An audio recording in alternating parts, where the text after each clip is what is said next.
मौत का ज़ायका हर जानदार शय ने चखना है। अल्लाह ताला की पैदा करदा मखलूक से कई इंसान ऐसे होते हैं जो अपनी हयात खल्क़े खुदा की खिदमत, फलाह बहबूद, रिफाही कामों और वालिदैन की खिदमत के लिए वक़्फ़ कर देते हैं।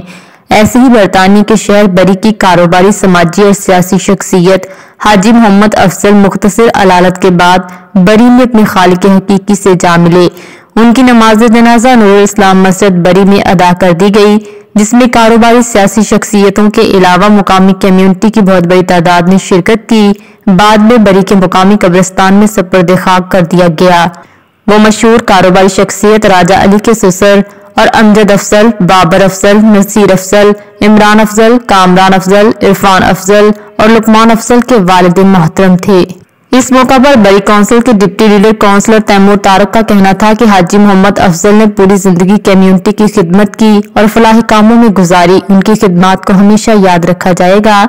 मुमताज कारोबारी और कम्युनिटी रहनुमा अली राजा का कहना था कि मेरे ससुर हाजी मोहम्मद अफजल पाकिस्तान और बरतानिया में कई फलाही इदारे चला रहे थे।